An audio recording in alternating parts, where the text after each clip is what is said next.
Welcome to the Real News Network. I'm Paul Jay in Baltimore, and welcome to this week's edition of the Prashad Report with Vijay Prashad. He joins us now from Trinity College in Hartford, Connecticut. I guess you're not in Trinity College, but you teach there. His latest books are Arab Spring, Libyan Winter, and Uncle Swami, South Asians in America. Thanks for joining us again, Vijay. Pleasure. So, what's on your mind this week? Well, this week the Friends of Syria had their fourth conference, their fourth meeting. This time they met in Marrakesh in Morocco. Hillary Clinton could not go because she, in her world travels, has developed a stomach bug. But in her place, her deputy was able to represent the United States. The Friends of Syria meeting, met with the Syrian National Coalition, now, much more robust as an opposition formation. And they came up with a declaration that was quite interesting. In 2 points, there were some cliches. For instance, the Friends of Syria and the Syrian National Coalition affirmed the integrity of Syria, which is a statement, directly toward the fear of sectarianism or the breakup of Syria. So they affirmed its integrity. They called for a ceasefire, which everybody knows is basically what you have to say, although there's no sign really of a ceasefire. But the most interesting statement in the declaration was the statement that the Syrian people have the right to defend themselves. Now, on the surface, this again looks fairly straightforward. The Syrian people have the right to defend themselves. But if you scratch the surface, what this is saying is, now that most of the West has recognized the Syrian National Coalition as the legitimate political vehicle for Syria, and now that they say that the Syrian people have the right to defend themselves, this opens up the question of state to coalition arms delivery. In other words, state governments, not just Qatar and the Saudis, but perhaps the Turks, the United States and others, could channel arms to the rebellion. That's what this opens the door toward. But it's not likely that that's going to happen in a hurry. There was one part of the declaration, in fact, of the meeting, that I think bears some discussion, and that is the timing of US recognition of the Syrian National Coalition. By many indications, it seems now that the Assad regime is actually weakening. And so it appears interesting that the United States has at this point said that they would like to recognize the coalition. The one sign of the weakness is that the Russians have indicated that they are no longer certain that Mr. Assad is going to last at least even till next summer. So given the weakening from the Russians, given the fact that the United States, very likely with a nod and a wink from Moscow, have brought a big aircraft carrier into the Eastern Mediterranean, this is a good sign that the Assad regime is in fact quite weak. It's at this point that the United States decided to recognize the coalition, and many people, I think, are quite, credibly wondering why this is so.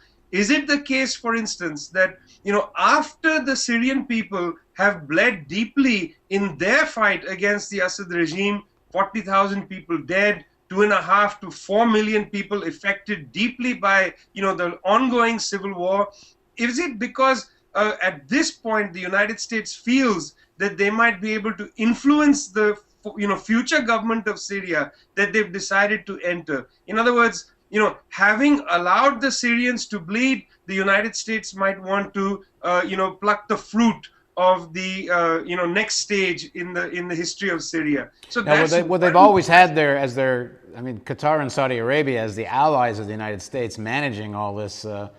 To some extent, one thinks in cahoots and on behalf of the U.S., of course, with their own interests very much at heart.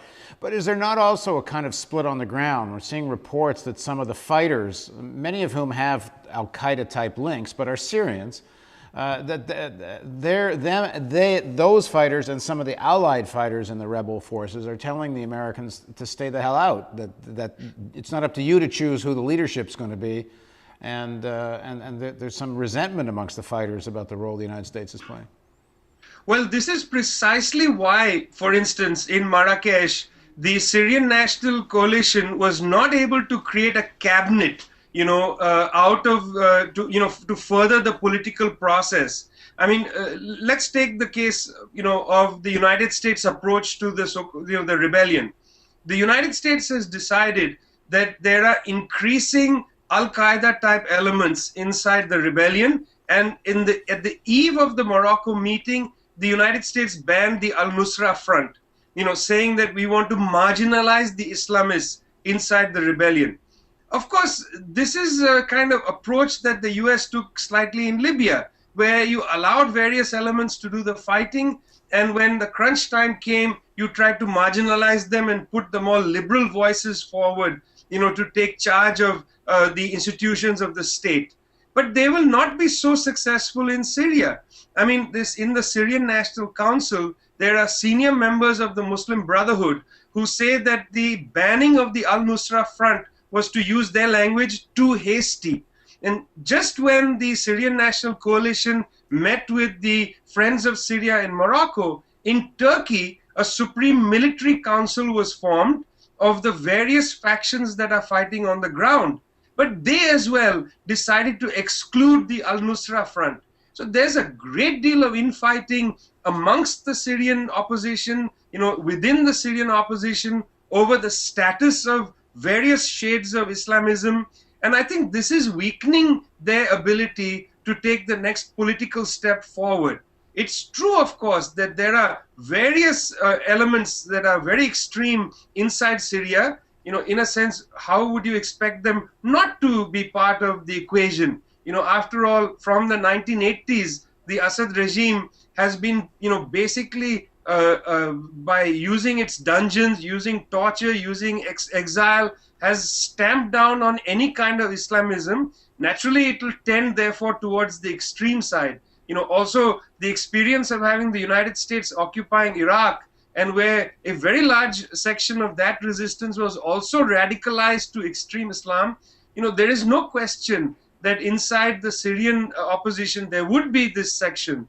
But, unlike what the United States wants to see happen, even moderate voices in the Syrian National Council are not keen to, at this point, excise those sections from among their fighters. And the Americans historically have no problem working with Islamic extremists. From Afghanistan to Libya, it's been part of their deck of cards for a long time. But is there also not something specific here about the role of Saudi Arabia, which usually has quite close connections with these groups in spite of their rhetoric? Well, it's not just Saudi Arabia. Let me back up for a little bit. Robert Baer, who worked at the CIA, wrote in his book some time ago that the United States from the 1980s has utilized the Syrian Muslim Brotherhood as a surrogate inside Syria. So the United States has had no problem having direct links with the Muslim Brotherhood and other extreme elements when it suited US purposes. Now that it appears that the Assad regime is going to fall, some of these elements might end up being liabilities. And the Saudis, on the other side, have often been the post office that the United States has used to reach out to these more extreme elements. This has been the history in Afghanistan. This was the history, in fact, in most of the Middle East, where it was through the Saudis, through the World Muslim League, that the United States was able to have direct links with the very extreme elements. And by the way, it wasn't just in the Middle East, it wasn't just in Afghanistan, but in Chechnya as well. It was through the Saudis that the United States was able to keep contact and try to, puppeteer these sections. Of course, when you come to the threshold of the fall of one regime and the emergence of another, the last thing the United States wants to see is those whom they have used now come to a point of political authority. Now, the big issue here is going to be the role of the Russians, because if the Russians are going to stop sending Assad arms and support, I don't see how they can last very long. Is there any reflection that, I shouldn't say any indication, that the Russians are actually pulling back on support for Assad? Well, other than language. The language is very significant. In Paris, Mr. Putin said that the relationship Moscow has is not with the current Mr. Assad. It was the Soviet Union's relationship with his father.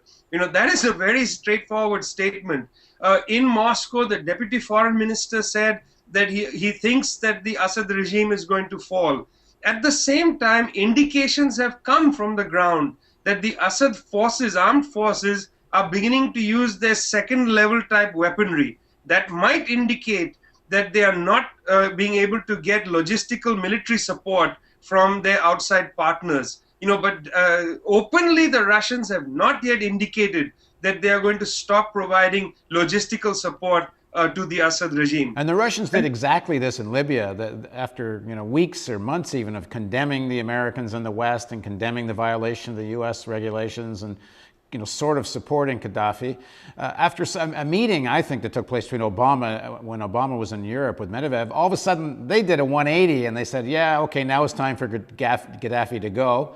And then we found out later Russia was able to maintain its oil deal it had with the Gazprom to maintain oil fields through the Italians in Libya, and they got essentially what they wanted. So maybe the same thing will happen here. They'll get some assurances about their naval base, and then that will be the end of Assad.